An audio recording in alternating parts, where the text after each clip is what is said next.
Hello नमस्कार दोस्तों, आप सभी का रोचक कथाएं में स्वागत है। आज मैं लेकर आई हूँ माता शीतला की कथा।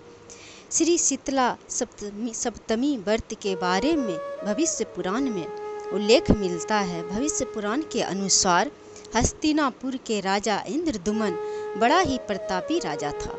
उसकी पत्नी बड़ा ही धर्मशीला और पतिव्रता थी। वे हमेशा अपने पति के आज्ञा के पालन करती थी और हर प्रकार से अपने पति को सुखी रखती थी। इंद्रद्युम्न भी प्रजा पालन धर्मपूर्वक अपने पुत्र के तरह करते थे, हमेशा प्रजा को सुखी रखते थे।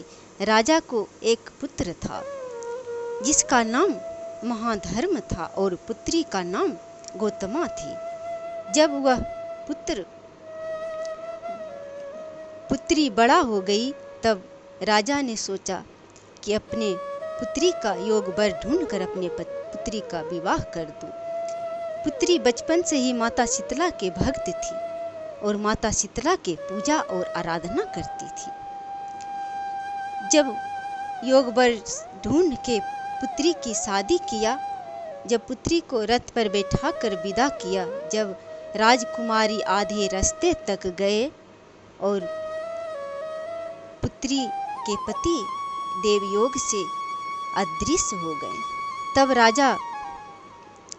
राजा को बहुत दुख हुआ। गौतमी माता शीतला के पूजा और आराधना करने लगी, माता शीतला के शरण में गई और रोने और विलाप करने लगी। माता शीतला के बहुत दिनों तक माता शीतला के पूजा और आराधना की, कठोर तप की और सावन में शीतला सप्तमी व्रत किया। तब माता करुणामयी माता शीतला ने प्रकट हो गई और प्रसन्न हो गई। प्रसन्न होकर प्रकट होकर गौतमी से वरदान मांगने को कहा। तब गौतमी ने अपना सुहाग मांगी और अपने पति को लौटाने को कहा।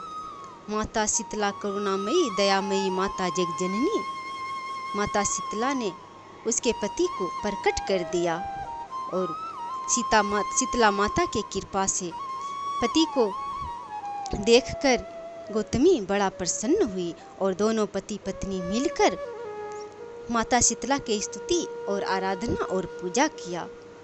उसके बाद दोनों पति पत्नी अपने नगर को लौट गए और माता शीतला अंतर्ध्यान हो गई और दोनों सुखी पूर्वक जीवन व्यतीत करने लगे।